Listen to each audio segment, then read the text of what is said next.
제가 옛날에 로스앤젤레스에서 목회를 할 때 저희 교회에 맹인 선교단이 왔었습니다.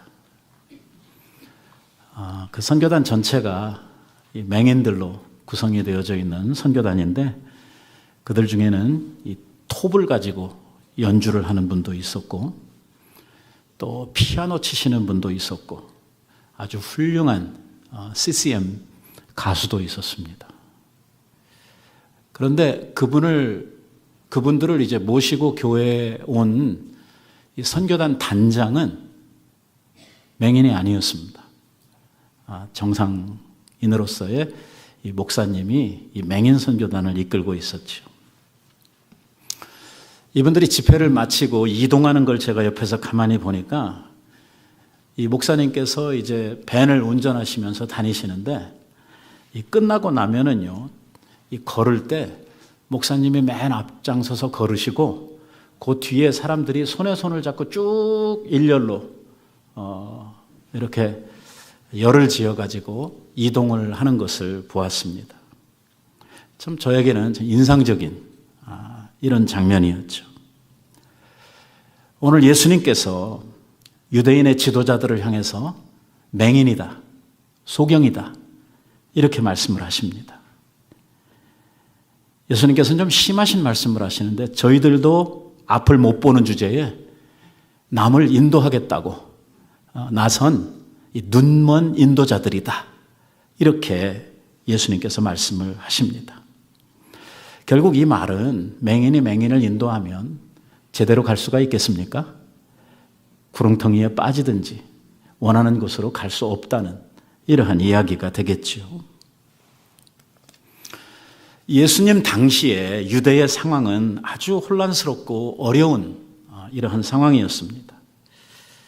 당시에 이스라엘은요, 세 부분으로 나뉘어서 로마의 통치를 받고 있었는데, 세 지역에 분봉 왕들을 세워가지고 그 왕들이 그 지역을 다스리고 있는 이러한 형태로 움직이고 있었습니다. 갈릴리와 사마리아, 그리고 유대, 이렇게 세 지역으로 나뉘어져서 이 로마 정부의 통치를 받고 있었는데요, 유대인들 가운데는 아주 강렬하게 이 로마의 통치를 반대하는 사람들이 있었습니다.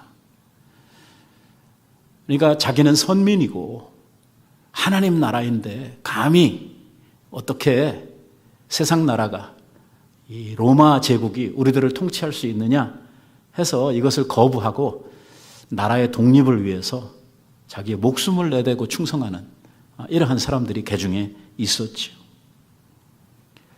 그런가 하면 이 로마의 속국으로 있으면서 이 지방 관리들이나 이 분봉 왕 밑에서 치정을 하는 이러한 사람들, 또 유대 사회의 지도자라고 이야기를 하는 이러한 제사장들이나 이 서기관들이 이 백성들을 너무 많이 수탈을 하고 백성들을 너무 많이 괴롭히니까 살기가 힘들어서 백성들 가운데는 도둑이 되고 강도가 되는 이러한 사람들도 많았습니다.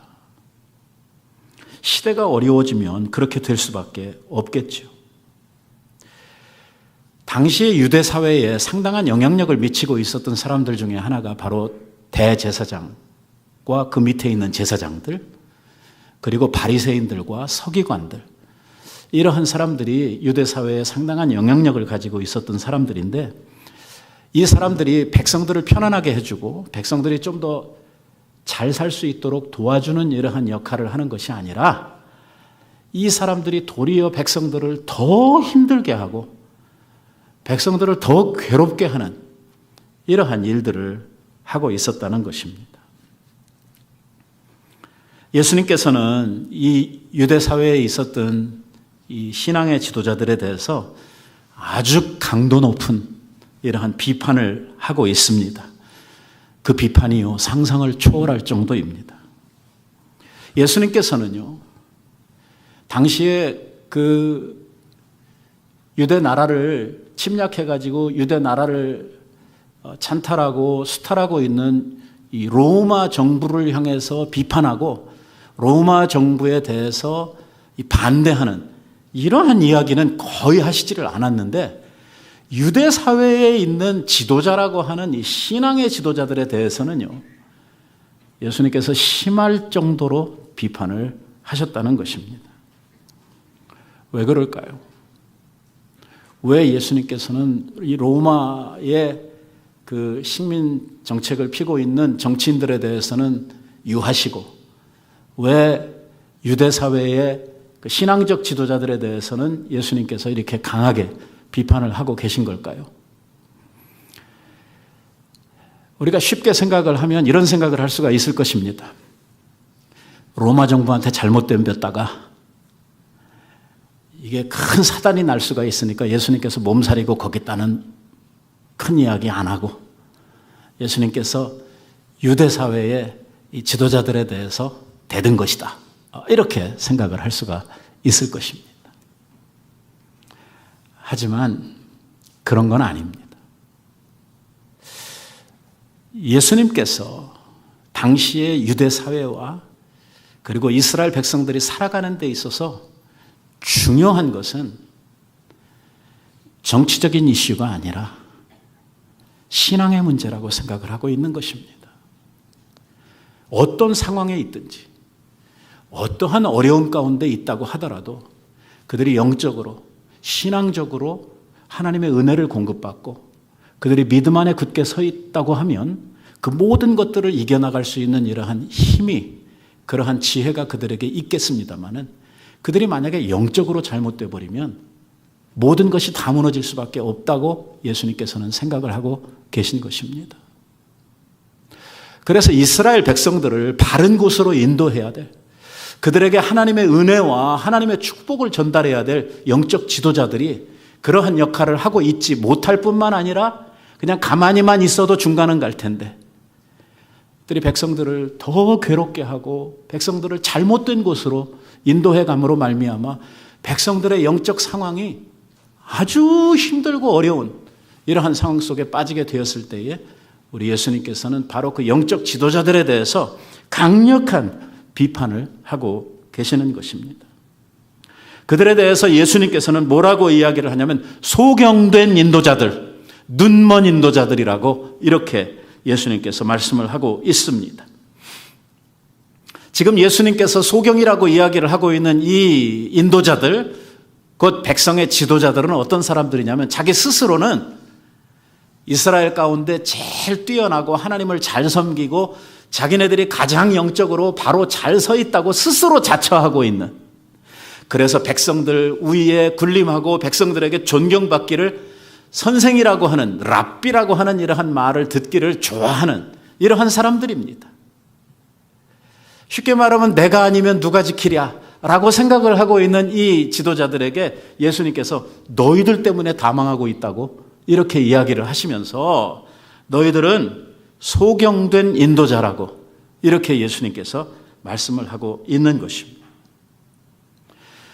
영적 지도자들이 앞도 보지 못하면서 백성들을 이끌고 있다고 하면 백성들의 미래는 어떻게 되는 것입니까? 더 이상 말할 것도 볼 것도 없는 상황이 돼버린 것이죠. 완전 암흑이죠.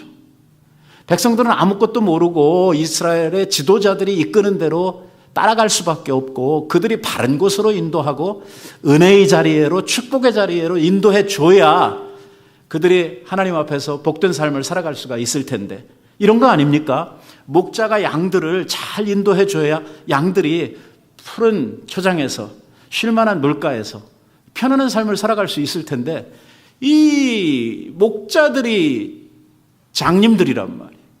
목자들이 소경이기 때문에 자기들도 어디로 가야 될지를 몰라.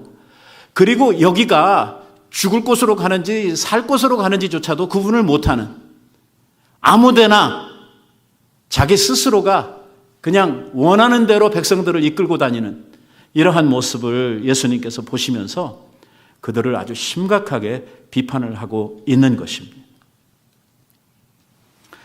오늘 23장 제가 너무 길어서 이제 말씀을 좀 줄여서 읽었는데요.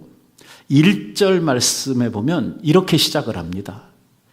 1절 말씀에 이에 예수께서 무리와 제자들에게 말씀하여 이르시되 자, 이 말씀을 하시고 있는 대상이 누구냐면 일단 제자들입니다. 예수님의 제자들과 예수님과 함께 주의 말씀을 들으려고 모여온 사람들에게 예수님께서 이 이야기를 하시는데 뭐라고 이야기를 하냐면 서기관들과 바리새인들이 모세의 자리에 앉았으니 그러므로 무엇이든지 그들의 말하는 바는 행하고 그들이 하는 행위는 본받지 말아라. 그들은 말만 하고 행하지는 않기 때문이다 라고 오늘 긴 이야기를 시작을 하셨습니다. 여기에 우리가 평소에 잘 알지도 듣지도 못하는 이야기가 하나 나오죠. 무슨 이야기입니까? 모세의 자리라고 하는 말입니다. 모세의 자리. 이 바리새인들과 서기관들이 모세의 자리에 앉아서 백성들을 그렇게 가르치고 있다라고 이야기를 하고 있는 것이죠. 당시에 유대인의 회당에 가면은요, 회당 앞에 뭐가 있었냐면 실제로 이 돌로 만든 의자가 있었어요. 저게 뭐냐? 모세의 자리입니다. 소위 말하면 오늘날로 이야기하면 제가 여러분들에게 말씀을 전하지 않습니까? 오늘 이 강단처럼 저희가 무슨 자리냐면 설교하는 사람들이 앉아서 백성들에게 말씀을 가르치는 자리, 저걸 모세의 자리라고 불렀던 것이죠. 이스라엘 백성들은 항상 하나님의 음성을 듣기 위해서 하나님께서 보내주신 선지자나 아니면 하나님께서 보내주신 특별한 하나님이 정하신 사람들에게서 하나님의 말씀을 전달을 받았습니다. 하나님께서 한 사람 한 사람 이렇게 나타나셔가지고 하나님의 뜻을, 하나님의 말씀을 다 전달하신 것이 아니라 시대마다 특정한 사람들을 선택하시고 그들을 부르시어서 그들에게 하나님의 말씀을 전달하시고 그들이 백성들에게 말씀을 전달하시는 방법으로 하나님의 뜻을 백성들에게 알려주셨죠. 그러니까 하나님의 말씀을 받아가지고 그 말씀을 백성들에게 전해주는 사람이 꼭 필요했고 오늘 그 대표적인 사람으로 모세를 들고 있는 것입니다. 왜? 모세는 율법의 대표자거든요. 하나님으로부터 율법을 처음 받은 사람 아닙니까? 크게 말하면 하나님의 말씀의 대표자라고 할 수 있는 사람이고 우리가 잘 아는 대로 모세는 아주 탁월한 이러한 지도자였던 것을 우리는 너무나 잘 알고 있습니다. 그러니까 그 뒤에 오는 후대에 많은 백성들을 인도하고 백성들을 가르치고 백성들을 말씀을 전해줘야 될 위치에 있었던 사람들이 바로 이 모세의 자리라고 하는 곳에 앉아서 벌써 저기에 딱 앉으면 뭐가 생깁니까? 권위가 생기죠. 딱 권위가 생깁니다. 저 자리에 앉았다고 하는 것만으로도 대단한 권위가 백성들로부터 부여가 되도록 되어져 있죠. 그리고 저 자리에 앉아서 하나님의 말씀을 대언하는 것입니다. 저 자리에 앉아서 하나님의 말씀을 전했다 하는 말은 무슨 뜻이냐면 백성들이 그 말을 그 사람의 말로 받는 것이 아니라 하나님의 말씀으로 받는 것입니다. 그러니까 저 자리가 얼마나 중요합니까? 저 자리가 가지고 있는 무게, 아니 돌무게가 아니고 그 하나님의 말씀을 전달하는 사람이 하는 말의 무게가 그 말이 얼만큼 중요한 이야기들을 해야 하는 것인지 우리들이 쉽게 이해를 할 수가 있습니다. 이 유대인들에게는요, 항상 이런 지도자들이 필요했습니다. 하나님께서는 시대마다 그러한 지도자들을 또 자기 백성들에게 보내주셨고요. 여러분, 우리가 모세를 잘 알지 않습니까? 애굽에 종살이 하든 노예 생활을 하든 이스라엘 백성들을 하나님의 말씀의 능력으로 인도해 내가지고요, 홍해바다를 건너고 하나님의 능력으로 말미암아 정말 이 광야를 40년 동안이나 뭐 심지도 않고 거두지도 아니했지만 그 이스라엘 백성들이 굶어 죽지 않고 목말라 죽지 않고 그 40년을 잘 견디면서 이스라엘 백성들이 이 광야를 지나 가나안으로 들어갈 수 있었던 정말 지도자 중에 지도자고 정말 모세 같은 이러한 지도자가 또 어디에 있겠습니까? 그러니까 이런 능력이 있는 지도자, 무엇보다도 그 개인이 능력이 있는 게 아니라 하나님이 함께 해주시는 지도자. 모세가 자기 능력으로 한 건 하나도 없잖아요. 뭐 홍해를 가른 것에서부터 시작을 해서 뭐 반석에서 물을 내는 일이나 하늘에서 만나를 내리는 일이나 이 모든 것들이 다 누가 하신 거죠? 하나님께서 하셨죠. 하지만 누구를 통해서 하셨습니까? 모세를 통해서 하셨다.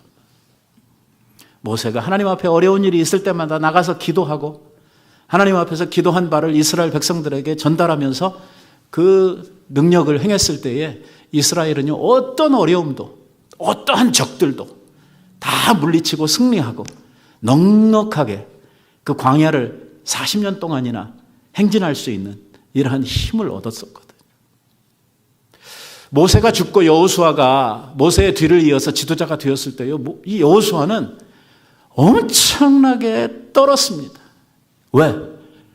모세의 행적을 돌아보고 자기를 가만히 보니까 자기는 모세의 그림자도 못 쫓아갈 정도로 연약한 사람이고 내가 이걸 어떻게 해? 말도 안 돼 라고 생각을 하면서 두렵고 떨리는 이러한 마음으로 섰거든요. 여호수아가 하나 몰랐던 게 있죠. 그게 뭐냐면 모세가 자기 능력으로 하지 않았다는 것입니다. 누가 함께 해주셨냐면 하나님이 함께 해주셨다는 것이. 하나님이 그의 입이 되주시고 하나님이 그의 팔이 되주시고 하나님이 그의 능력이 되셔서 일하셨기 때문에 모세가 그렇게 위대해 보이고 모세가 그 엄청난 일들을 했지만 실제로는 모세가 아니고 하나님이 하신 거거든요. 이 여호수아가 그렇게 떨 필요가 없었던 것은 뭐냐면 하나님이 모세를 사용해 주셨던 것처럼 하나님께서 자기도 사용해 주시면 모세와 같은 이러한 일을 할 수 있다고 하는 그 믿음을 가지고 있었어야 되는데 이 여호수아는요, 이 모세와 자기를 비교해 볼 때 차이가 나도 너무나 많이 차이가 나는 이러한 지도력을 가지고 있다. 나는 너무 작은 사람이다. 이렇게 생각이 들어가지고 두려움에 쌓였던 것이죠. 하나님께서 이렇게 두려워하는 여호수아에게 걱정하지 말아라. 내가 모세와 함께 했던 것과 같이 내가 너와도 함께 해주겠다. 얼마나 위로가 되는 말씀입니까? 그거거든요. 결국 모세가 40년 동안이나 이스라엘 백성들을 광야 가운데서 그렇게 잘 인도하고 백성들에게 빛이 될 수 있었던 것은 하나님이 그와 함께 하셨던 것이고요. 하나님의 말씀을 모세가 이스라엘 백성들에게 가감없이 잘 전했던 이러한 것이기 때문에 이스라엘 백성들은요, 모세가 간 이후로 여호수아가 그 뒤를 잇고 여호수아가 간 이후로 또 그 뒤를 이어갈 좋은 하나님의 지도자들, 그들을 인도하는 선지자들이 절실하게 필요했던 것이죠. 그래서 만들어진 자리가 뭐냐면 모세의 자리예요.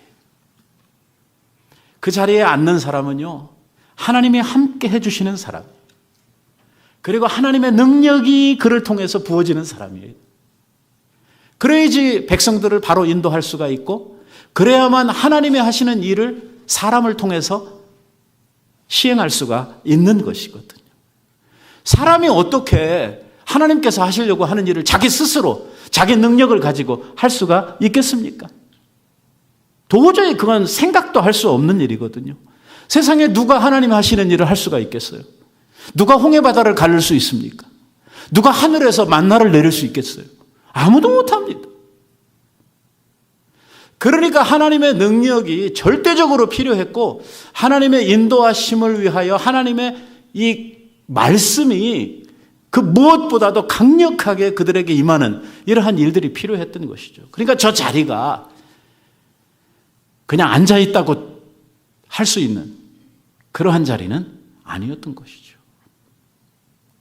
저 자리의 무게만큼이나 하나님이 함께 해주시는 이러한 은혜가 필요했고, 하나님의 능력이 나타나야만 되고, 오늘 하나님이 바로 그 자리에 앉은 사람을 통해서 역사하신다고 하는 이러한 증거들이 확고하게 비춰지게 될 때에 백성들은 그들을 신뢰하고 따라갈 수 있는 이러한 상황 속에 있었던 것이죠. 그렇게 오랜 세월을 이스라엘 백성들이 지나왔던 것입니다. 그런데 예수님 시대에 와서는요, 하나님이 함께 해주시는 이러한 하나님의 임재도, 하나님의 능력도, 하나님의 말씀도 다 사라져버리고 뭐만 남았냐면 저 돌자리만 남은 것입니다. 그 위에 앉아가지고 어른 노릇만 하고 저 자리에 앉아가지고 이 권세만 부리려고 하는 이러한 일들이 생겨나게 된 것이죠. 이게 이런 겁니다.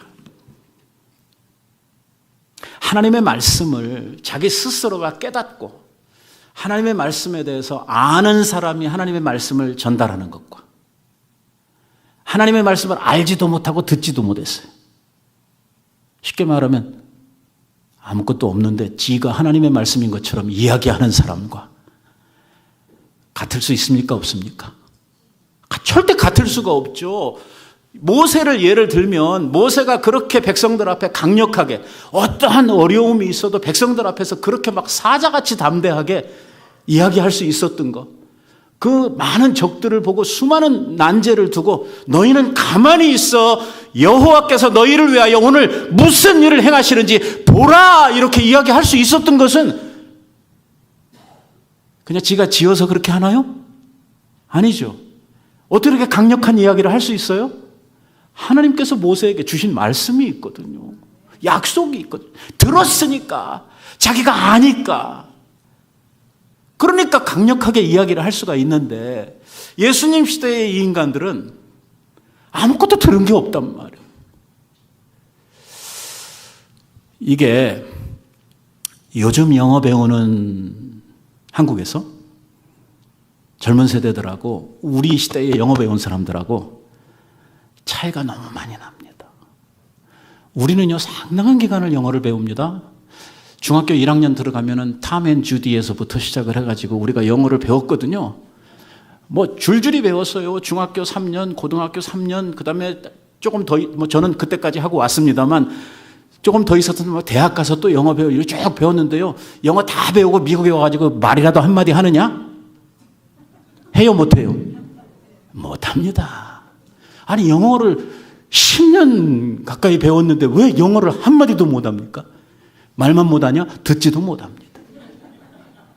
이야, 이게 곤란하죠. 영어를 왜 배웠는지 모르겠어요. 그 긴 시간을. 요즘 아이들은요, 누가 와서 영어를 가르치냐면 원어민들이 와서 가르칩니다. 우리처럼 문법을 배우는 게 아니라 그냥 생활 속에서 영어를 배웁니다. 재미있게 배워요. 그리고 그들에게서 배우는 영어는 금방금방 써먹을 수 있는 것이고, 이렇게 해서 영어를 배운 애들은요, 조그만 애들이 와서 미국 사람들 만나면 아무 거리낌 없이 막 대화를 합니다. 놀랍죠. 그래도 저만 해도 좀 낫고요. 저보다 조금 더 연배들은요, 일본 선생님들한테서 영어를 배워가지고 저게 영어인지 뭔지 도대체 알 수도 없는 영어를 하시는 이러한 일들이 있죠. 알고 하는 거하고 모르고 하는 것에는 엄청난 차이가 있는 거예요. 모르는 사람이 아는 척하면서 이렇게 하는 말, 가르치는 거는요, 도대체 자기도 모르는 말을 하기 때문에 말을 듣는 사람이 알아먹을 수가 없는 것이죠. 예수님 시대에 백성들이 딱 그 꼴이었단 말이에요. 말씀을 전하는 저 모세의 자리에 앉은 지도자들이 저희도 모르는 말을 하고 있고, 듣지도 못한 말, 자기들이 알지도 못하는 말을 가지고 백성들을 가르치고 있단 말이에요. 그러다 보니까 하나님의 말씀을 전하는 것이 아니라 뭘 전해요? 지 이야기를 하는 것입니다.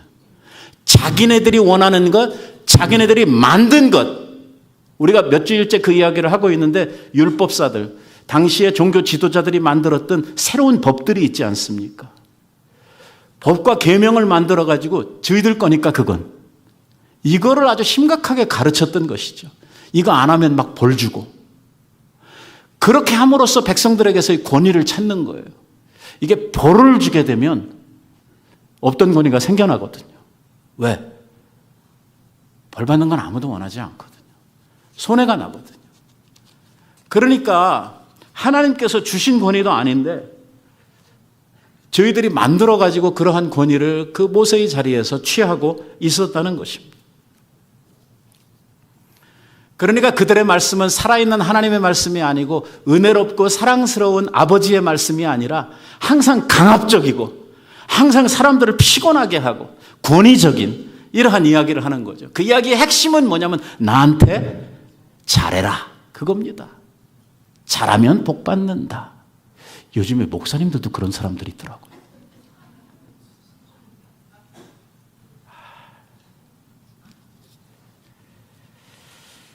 예수님께서 이렇게 이야기를 하십니다. 4절에서 또 무거운 짐을 묶어서 사람들의 어깨에 지우되 자기는요 이것을 한 손가락으로도 움직이려고 하지 않는 사람들이다. 그 자기들이 만들고 자기네들이 백성들을 가르치고 있으면 그 계명을 자기들도 지켜야 되는 거 아닙니까? 근데 자기들은 지켜요, 안 지켜요? 안 지킵니다. 왜? 자기들을 위해서 만든 거니까. 이렇게 무거운 짐을 지우는 이유가 뭐냐? 무겁게 하면 무겁게 할수록 백성들에게는 부담이 생기는 것이고, 부담이 생겨나면 생겨날수록 자기네들에 대해서 권위가 생겨나고 백성들이 자기들을 두려워하도록 이렇게 만들어지는 것이거든요. 그러니까 백성들을 잘 길들여 가지고 말 잘 듣는 노새처럼 만들려고 하는 것이 바로 당시의 지도자들의 행동이었던 것입니다. 이런 것들을 통해서 자기의 권위를 세우고 사람들에게 대접받는 것을 즐기고 하는 것이 바로 당시의 지도자들이 하는 이 일들이었어요. 그래서 예수님께서는 이렇게 이야기를 하십니다. 그들의 모든 행위를 사람에게 보이고자 하나니 곧 그 경문의 띠를 넓게 하며 옷수를 길게 하고 잔치의 윗자리와 회당의 높은 자리와 시장에서 문안받는 것과 사람들에게 랍비라 칭함을 받는 것을 좋아하느니라. 이게 바로 당시에 저 지도자들, 저 인도자들이 즐기던 일입니다. 경문이라고 하는 것은 뭐냐면 이 깍 같은 거예요. 깍. 하나님의 말씀을 적어서 보관하고 다니는 깍입니다. 요즘처럼 인쇄술이 발달을 하지 않았기 때문에 하나님의 말씀을 많은 사람들이 접할 수 있는 기회가 없었고, 이러한 하나님의 말씀을 적어가지고 그 말씀을 돌돌 말아서 이런 보석상자 같은 데다가 넣어가지고 다니는데요. 그거 하나 가지고 있으면 옛날에는 대단한 것으로 여겨졌거든요. 이 경문을 어떻게 했다고요? 되도록이면 큰 걸로 했단 말이에요. 왜? 사람들이 빨리빨리 봐야 되거든요. 조금 하면 잘 안 보이잖아요. 그래서 경문을 일부러 크게 해요. 거기에 많은 말씀들이 들어있는 것처럼, 다시 말하면 이 영적인 큰 부자인 것처럼 이렇게 행세하려고 그렇게 했다는 것입니다. 어떤 때는요, 경문이 없을 때는 어떻게 하냐면 그 두루마리로 적은 하나님의 말씀을 맞박에다 이렇게 붙이고 다녔다. 사람들이 보라고. 어떤 사람은 여기에다가 길게 뭐라고 그래요? 이거 여자들 이거 하는 거 뭐예요? 이 팔찌처럼, 긴 팔찌처럼 이렇게 만들어가지고 차고 다녔다는 것입니다. 무슨 소리예요? 나는 너희들하고 다르다는 거죠. 옷수를 크게 하고 높은 자리를 좋아하고 사람들에게 선생님 하면서 인사 듣는 것을 좋아하고, 총체적으로 문제입니다. 그런데 오늘 예수님께서 그들을 비판하는 말씀 중에 우리들이 주목해야 되는 부분이 있습니다. 그들을 향해서 말씀하시면서 몽땅 다 잘못됐다, 그건 아닙니다. 여기에 보면은요, 예수님께서 중요한 사실 두 가지를 이야기합니다.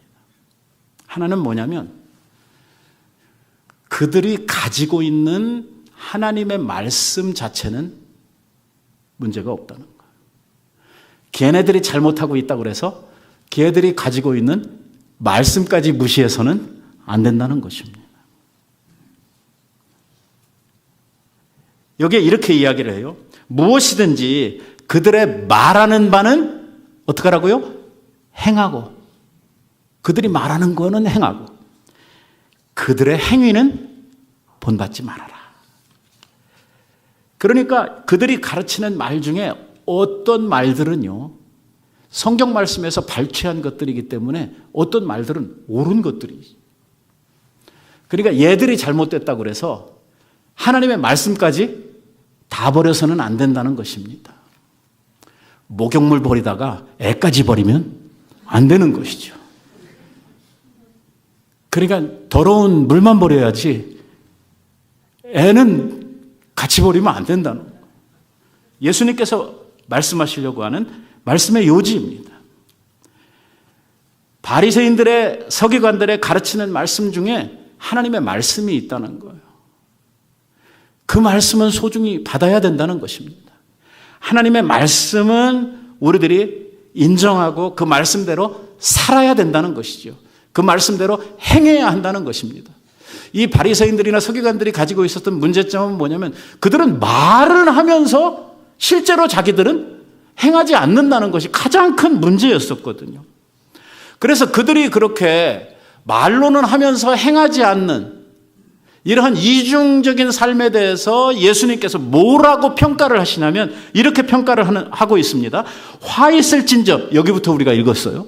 화 있을진저 외식하는 서기관들과 바리새인들이여. 자, 이 말씀 보세요. 너희는 천국문을 사람들 앞에서 닫고 너희도 들어가지 않고 들어가려고 하는 사람도 들어가지 못하게 하는도다. 야, 이거 뭐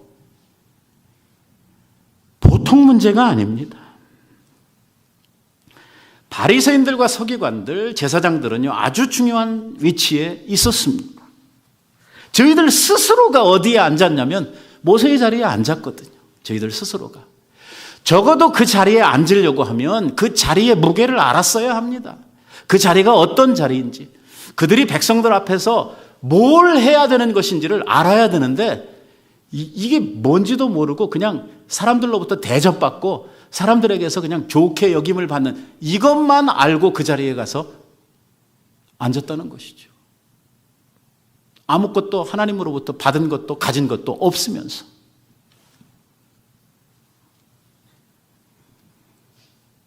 여기 보면은요, 성경의 표현대로라고 하면 이 사람들은 천국문 앞에 앉아 있는 사람들이다. 지금 이렇게 이야기를 하고 있잖아요. 예수님께서.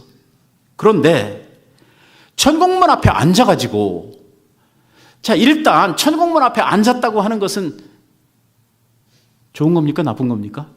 좋은 거죠. 특권입니다. 천국문 앞에까지 와서 앉았다고 하는 말은 아주 큰 특권이죠. 근데 문제는 거기까지 왔으면 이제 제일 중요한 문제는 뭐예요? 들어가야죠. 예? 천국에 들어가야 될 텐데 지도 안 들어가고 들어가려고 하는 사람도 그 문 앞에 서가지고 막고 있다고 이렇게 이야기를 하고 있는 것입니다. 자기들이 소경이기 때문에 하나님의 말씀을 깨닫지도 못하고 하나님의 말씀의 진리를 알지도 못하면서 백성들을 하나님의 말씀이라고 가르치고 있는 거예요. 이게 오늘날도 이러한 일들이 벌어지고 있단 말이에요. 오늘날도. 강단에서 하나님의 말씀이 선포되는 게 아니라 하나님의 말씀이 강론되는 게 아니라 무슨 뭐 연예인 이야기가 나오고 무슨 코미디를 이야기하는 이러한 말씀들이 강단에서 수없이 전파되고 있다고 하는 것이죠.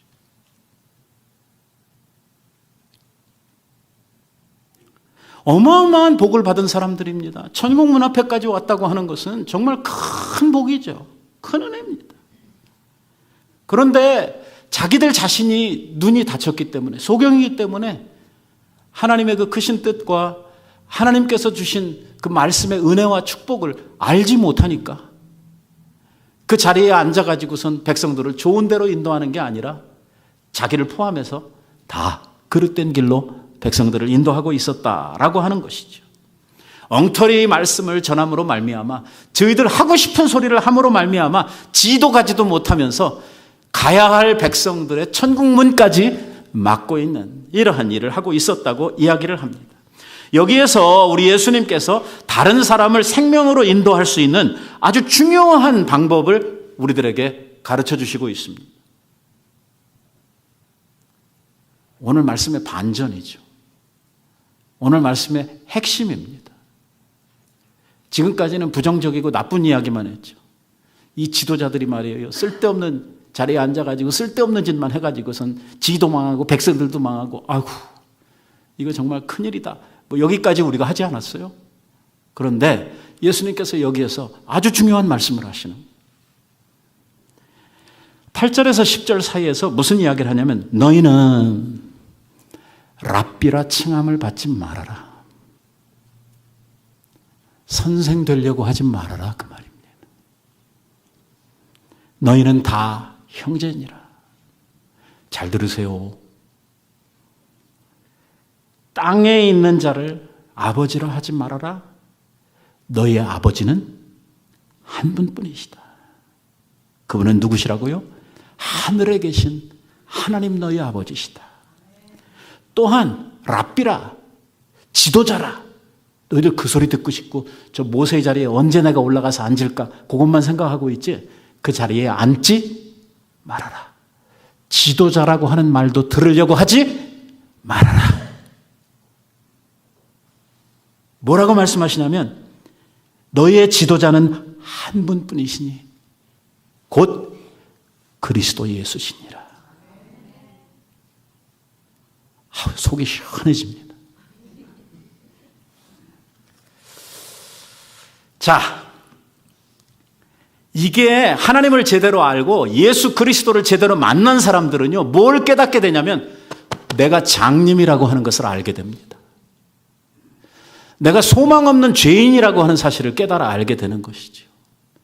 내가 무지 속에서 살며 하나님의 말씀을 정말 제대로 알지 못하고 살았다고 하는 것을 이 말씀의 비추임을 받고 예수님을 만나게 될 때 깨달아 알게 되는 것입니다.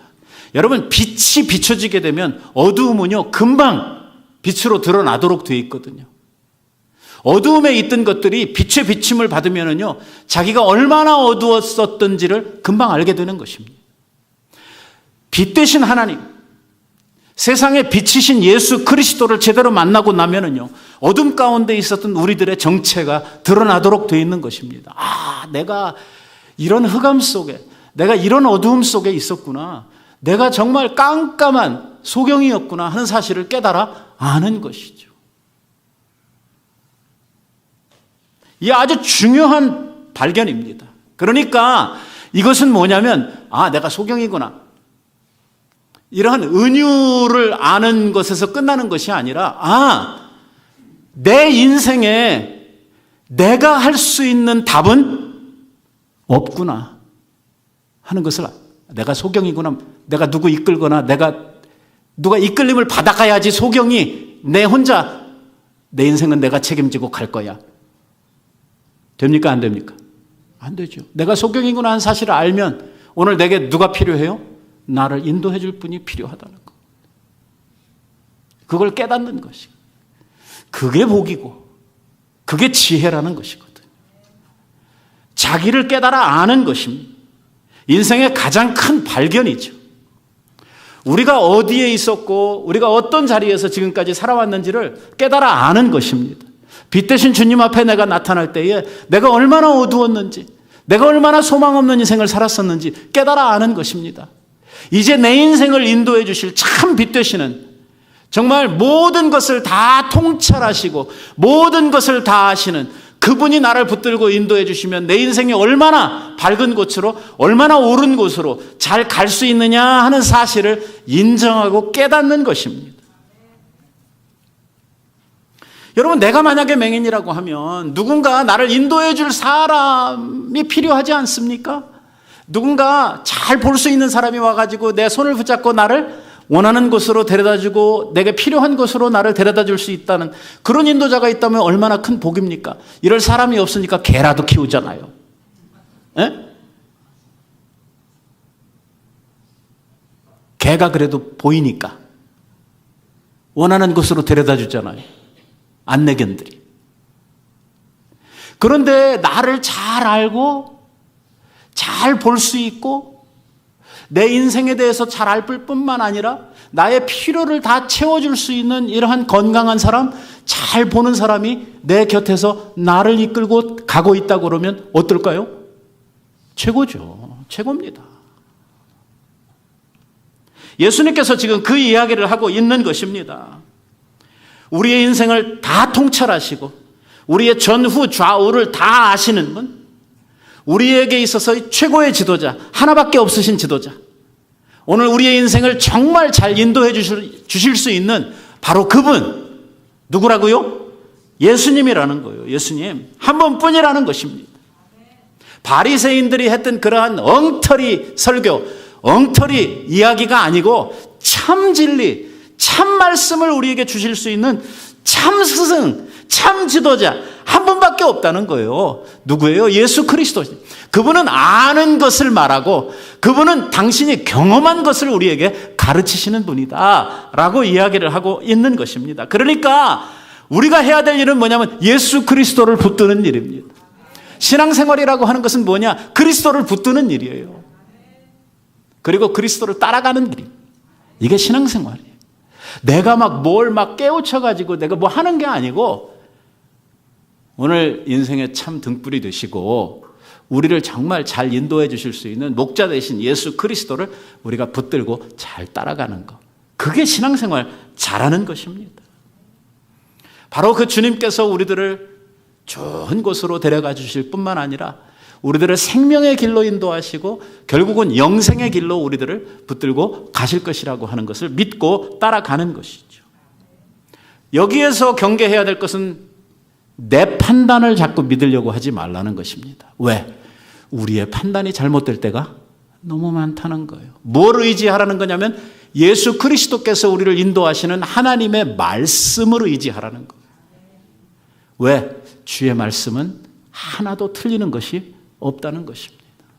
우리 생각은 잘못될 수 있어요. 우리가 얼마나 많이 그런 생각을 그때는 몰랐어요 하는 말 우리 자주 하잖아요. 나는 이런 줄 알았지요. 그래. 그게 우리 수준이거든요. 뭘 몰라요.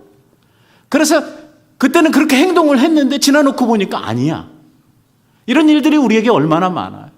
그러니까 네 판단 믿고 쫓아가지 말라는 거거든요. 뭘 붙들라는 거냐면 하나님의 말씀을 붙들라는 거거든요. 우리를 인도하실 진리의 영이신 성령의 인도를 받으라는 거거든요. 그래야만 우리들이 안전할 수 있다고 이야기를 하고 있는 것입니다. 예수님께서 제자들에게 아주 중요한 이야기를 하십니다. 우리 인생에 있어서 가장 중요한 것이 두 가지를 이야기하라고 하면 하나는 하나님의 말씀이고 하나님은 성전이라고 이야기를 합니다. 하나님의 말씀과 성전, 이 두 가지는 하나님께서 우리에게 주신 인생의 최고의 선물이라고 우리들이 알아야 한다는 것입니다. 하나님의 말씀은 우리에게 하나님을 알게 해주실 뿐만 아니라 하나님의 말씀은 하나님의 뜻이 무엇인지를 알게 해주시는 것이 바로 하나님의 말씀입니다. 하나님을 알면 알수록 우리가 하나님을 알면 알수록 우리의 믿음은 커져가도록 되어져 있습니다. 하나님을 경험하면 경험할수록 우리의 믿음의 능력은 더 커지도록 되어져 있죠. 하나님을 알아간다고 하는 것이 우리들에게 있어서 얼마나 중요한지 모릅니다. 하나님께서 원하시는 하나님의 뜻을 안다고 하는 것은 더 소중합니다. 왜? 우리가 무엇을 해야 될지, 우리가 어떻게 해야 될지를 깨달아 아는 것이거든요. 이렇게 우리들이 하나님을 알고 하나님의 뜻을 알게 되면은요, 우리의 믿음이 커져가도록 되어져 있습니다. 우리들의 믿음이 커져가는 만큼 우리들에게는 뭐가 임하냐면 하나님의 은혜와 복이 임하는 것입니다. 그 하나님을 알아가는 분량, 우리의 믿음의 크기는 하나님으로부터 오는 은혜와 축복의 파이프 두께와 같다고 이렇게 이야기를 해도 과언이 아닙니다. 이게 너무 좁으면 물이 아무리 저쪽에서 큰 물을 흘려보내려고 하더라도 이게 너무 좁으면 어째요? 끝에 나오는 것이 쫄쫄쫄 나올 수밖에 없다. 이게 커야 콸콸콸 쏟아질 수 있는 것처럼 오늘 우리가 하나님을 알아가는 지식, 이게 머리로 아는 지식이 아니고요. 하나님을 알아가는 이것이 곧 우리의 믿음의 크기를 결정하고 오늘 그것이 곧 우리의 삶의 크기를 결정해버리는 것입니다. 또 하나 우리 주님께서 말씀하시는 것은 성전입니다. 성전은요, 우리의 죄가 사해지는 곳입니다. 처음부터 하나님께서 성막을 주실 때에 어떤 목적으로 주셨느냐? 죄인들을 만나시고 죄인들의 죄를 사하시기 위한 제사 드리는 처소로 뭘 주셨냐면 성막을 주셨습니다. 오늘 죄인들의 죄를 사해 주시고 그들의 상처를 치유해 주시고 하나님의 영광을 경험하고 하나님 앞에 드리는 기도가 응답되는 곳이 어디냐? 성전입니다. 성전. 그래서 살아가는 동안에 이 말씀과 성전이 있으면요, 모든 문제가 다 해결이 되도록 되어져 있는 것이죠. 모세가 광야에서, 광야 어떤 곳입니까? 아무것도 없는 곳입니다. 광야 죽음의 땅입니다. 여기를 40년 동안 헤맸습니다. 살아남을 사람 아무도 없지요. 너끈히 살았습니다. 어떻게?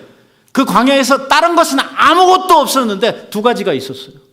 뭐가 있었냐면 하나님의 말씀이 있었고 그들에게는 성막이 있었어요. 이 두 개가 항상 있었어요. 그러니까 광야 가운데 그들이 살았던 거예요.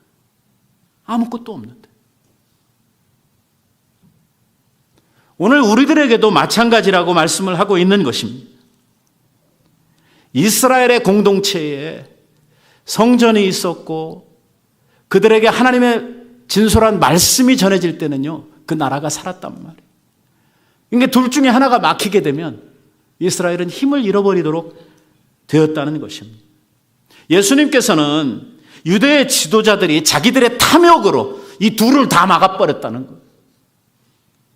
하나님 앞에 드려야 될 그 제사와 성전의 기능도 막아버리고 말씀의 기능도 막아버리고, 그럼 어떻게 되는 거예요?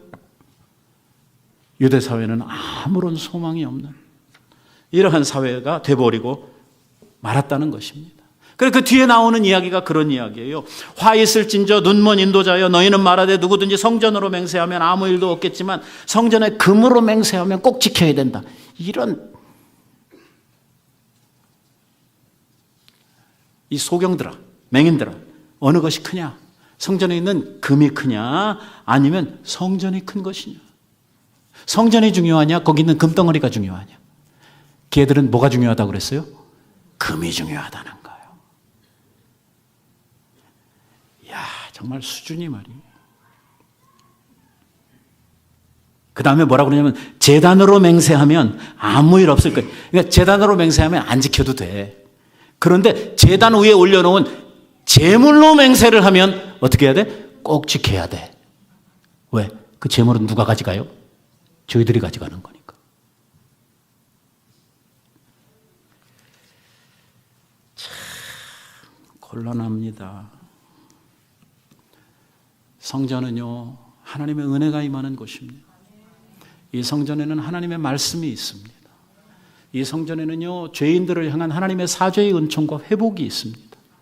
이곳에는 하나님께서 자기 발을 두시고 백성들을 만나주시는 하나님의 임재가 있는 곳입니다. 성령이 역사되는 곳이죠. 얼마나 소중합니까? 그래서 주의 성전을 사모하고 주의 말씀을 사모하는 자들이 하나님의 은혜 속에 살 수가 있는 것입니다. 하나님께서 우리에게 은혜의 선물로 주신 이것을 우리들이 사랑하고 이것을 붙들고 살 때에 우리에게는 하나님의 주시는 은혜와 축복이 넘쳐나도록 되어져 있는 것입니다. 오늘 우리들에게 있어서 살아있는 성전 누굽니까? 예수 그리스도십니다. 오늘 우리들에게 있어서 말씀, 생명의 말씀 누구십니까? 예수 그리스도십니다. 주님만 바라보고 주님만 붙들고 주님과 동행하는 이러한 그리스도인들의 삶이야말로 은혜가 충만하고 하나님 주시는 축복으로 가득 채워질 수 있는 삶이라고 말씀하고 있는 것입니다. 여러분, 오늘 우리는 참 복된 예식을 하나님 앞에 거행합니다. 두 교회가 하나 되는, 얼마나 하나님께서 기뻐하실 일입니까? 이 전에서 우리들이 함께 추구하고 함께 만들어가야 할 가장 소중한 것이 무엇이냐? 그것은 이 하나님의 교회에 예수 그리스도께서 지도자가 되시게 하는 것입니다. 그리스도께서 오셔서 우리와 함께 계시고 그리스도께서 우리에게 말씀으로 가르쳐 주시고 오늘 주님께서 말씀의 능력으로 우리에게 채워주실 때에 우리는 교회로서의 역할을 넉넉히 감당해 갈 수 있으리라고 믿습니다. 오늘 합병 예배를 드리는 우리 교회에 이런 은혜가 넘쳐나서 우리 모든 성도들이 교회를 통해서 복받는 이러한 미래가 우리들에게 펼쳐지게 되기를 우리 예수님의 이름으로 축원드립니다. 기도하십시다. 자비하신 아버지 감사합니다.